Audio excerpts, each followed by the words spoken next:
Bismillah. Assalamualaikum warahmatullahi wabarakatuh. Alhamdulillah wassalatu wassalamu ala Rasulillah wa ala alihi wa ashabihi wa man walah, amma ba'd.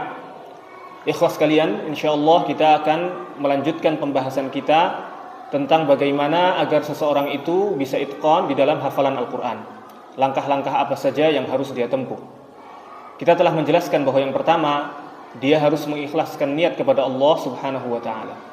Kemudian yang kedua, dia tidak mulai menghafal Al-Qur'an kecuali telah lancar dalam membaca Al-Qur'an, terlepas daripada lahnul jali dan juga lahnul khafi yang mendekati lahnul jali. Itu setidaknya jika dia mampu untuk melepaskan diri dari lahnul khafi pada tingkat lanjutan, maka barangkali itu lebih baik lagi, wallahu a'lam. Kemudian yang ketiga, dia harus menyetorkan hafalannya kepada seorang guru yang mutqin, baik dari segi bacaan ataupun hafalan. Kemudian yang keempat, dia menghafalkan Al-Qur'an dengan metode yang benar. Untuk poin keempat ini insyaallah kita akan bahas secara detail pada pertemuan kali ini. Metode hafalan Al-Qur'an dikatakan sebagai metode yang benar apabila kualitasnya didahulukan dibandingkan kuantitasnya. Artinya, seseorang tidak boleh hanya fokus untuk ziyadah atau menambah hafalannya tanpa diiringi dengan murojaah atau mengulang-ulang hafalan. Bahkan porsi murojaah, baik murojaah hafalan yang baru ataupun murojaah hafalan yang lama, harus jauh lebih banyak dibandingkan porsi ziyadahnya. Ikhwas sekalian, pada zaman ini kita banyak mendapati para penghafal Al-Qur'an mengatakan bahwa mereka hafal sekian juz, ada yang 10 juz, 20 juz, bahkan 30 juz. Namun ketika mereka diuji tentang hafalan mereka, tidak tersisa kecuali sedikit sekali. Perkataan ini pertama kali kami dapatkan dari guru kami, Dr. Anang Budiansyah, ketika dulu belajar di Takmili Lipia sekitar tahun 2010-2011. Dan semakin kesini, kami semakin membenarkan perkataan beliau tersebut. Kemudian kami mencari tahu apa penyebab para penghafal Al-Qur'an melupakan hafalan mereka. Maka kami mendapatkan bahwa di antara faktor yang terbesar kenapa para penghafal Al-Qur'an melupakan hafalan mereka adalah menggunakan metode yang salah ketika menghafalkan Al-Qur'an dahulu. Jadi metodenya yang salah. Metode hafalan Al-Qur'an dikatakan salah apabila mendahulukan kuantitas dibandingkan kualitas. Artinya seseorang tersebut lebih terfokus kepada ziyadah atau penambahan hafalan Al-Qur'an dan tidak murojaah kecuali sedikit. Bahkan ada yang tidak murojaah sama sekali.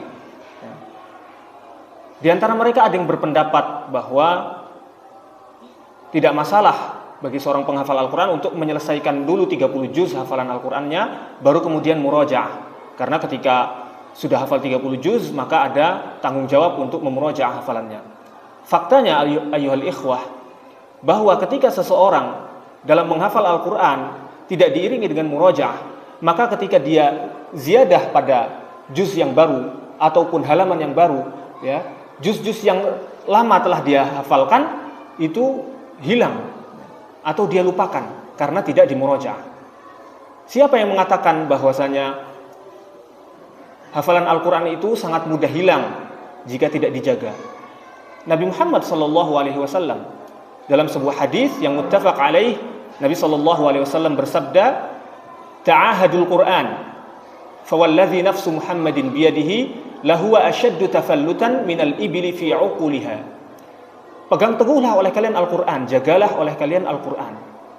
Demi zat yang jiwa Muhammad berada di tangannya, sesungguhnya Al-Qur'an itu lebih mudah lepas dibandingkan seekor unta pada tali kekangnya.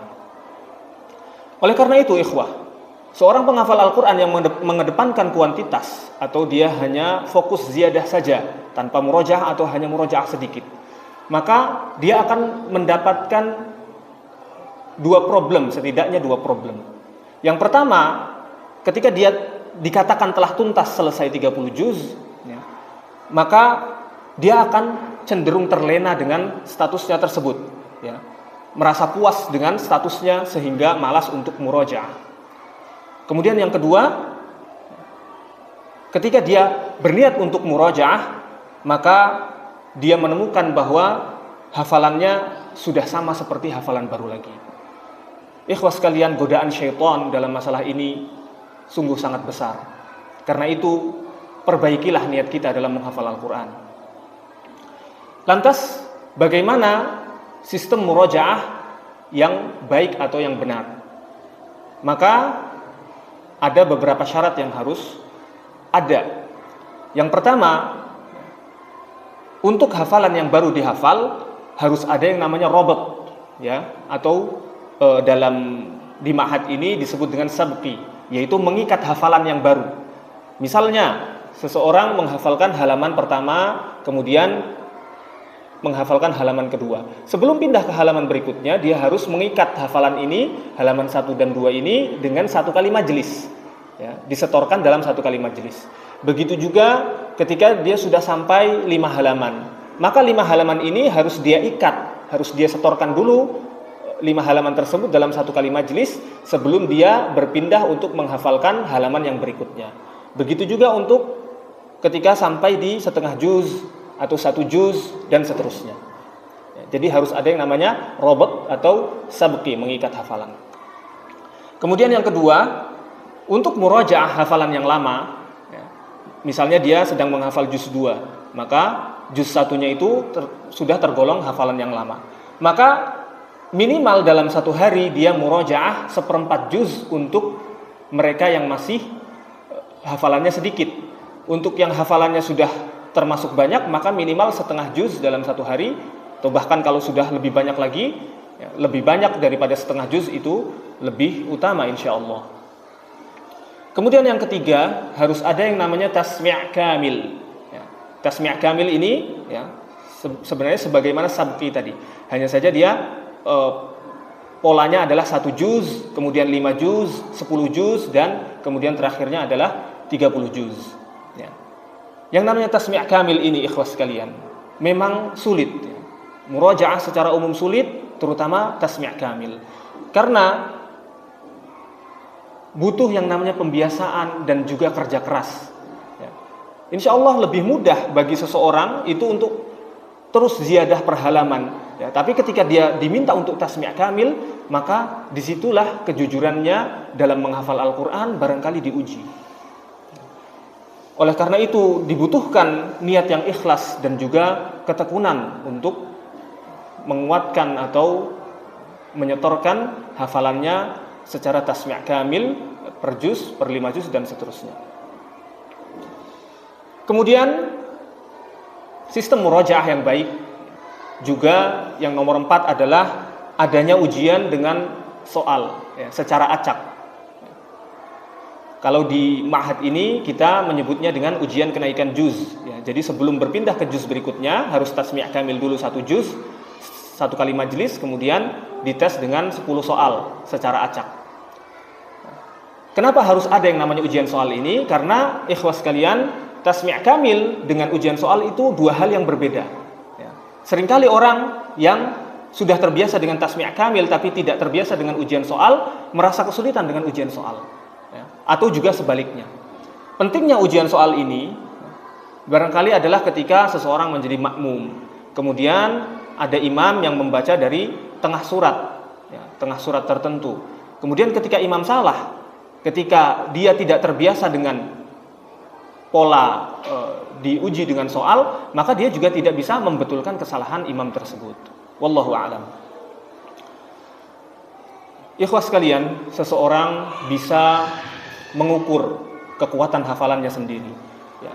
Dan kami juga menyarankan untuk setiap orang untuk mengukur kemampuan atau kekuatan hafalannya sendiri.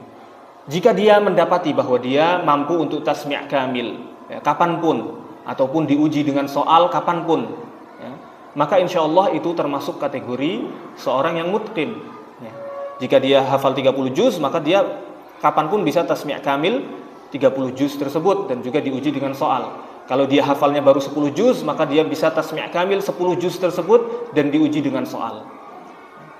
Namun apabila dia mendapati bahwa dia lupa sedikit-sedikit, namun ketika murojaah, diberi waktu murojaah sebentar, kemudian dia mampu untuk kuat kembali, mampu untuk tasmi' kamil kembali, mampu untuk diuji soal kembali, maka insya Allah itu masih dalam kategori yang aman. Ya, artinya dia hanya perlu untuk memperbanyak murojaah, sementara kekuatan hafalannya insya Allah masih aman.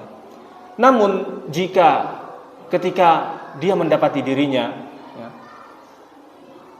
banyak lupa, kemudian ketika disuruh untuk murojaah dia membutuhkan waktu yang sangat lama, maka ayyuhal ikhwah, kategori orang tersebut sudah berada pada kategori yang tidak aman. Artinya hafalannya sudah terlalu banyak yang lupa, ya.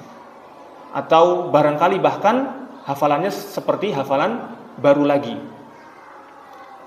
Artinya dulu barangkali dia ketika setor hanya asal lewat saja, hanya asal setor saja, tidak diiringi dengan pola dan porsi murojaah yang tepat. Maka kami sarankan untuk orang-orang yang mendapati dirinya seperti ini, lebih baik untuk fokus dulu kepada murojaah, jangan dulu menambah hafalan, ya, karena itu akan semakin membuat hafalan orang tersebut tidak kuat. Jadi dimurojaah dulu seluruh hafalannya sampai kuat, baru kemudian menambah hafalannya.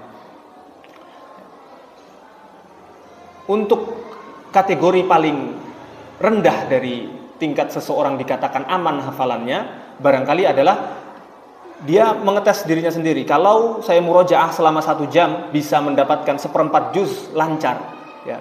Kemudian 1 jam berikutnya mendapatkan 1/4 juz yang lain lancar, maka insya Allah itu berada pada kategori aman yang paling rendah. Tapi kalau dia 1 jam ternyata tidak lancar-lancar, 1/4 juz hafalan yang lama, maka dia harus introspeksi diri, kemudian harus memperbanyak murojaah dan berhenti untuk ziyadah sampai menguatkan hafalannya. Wallahu a'lam. Pesan kami kepada seluruh penghafal Al-Quran, ya, agar mengejar kualitas, jangan hanya sekedar kuantitas, karena itu adalah sesuatu yang semu.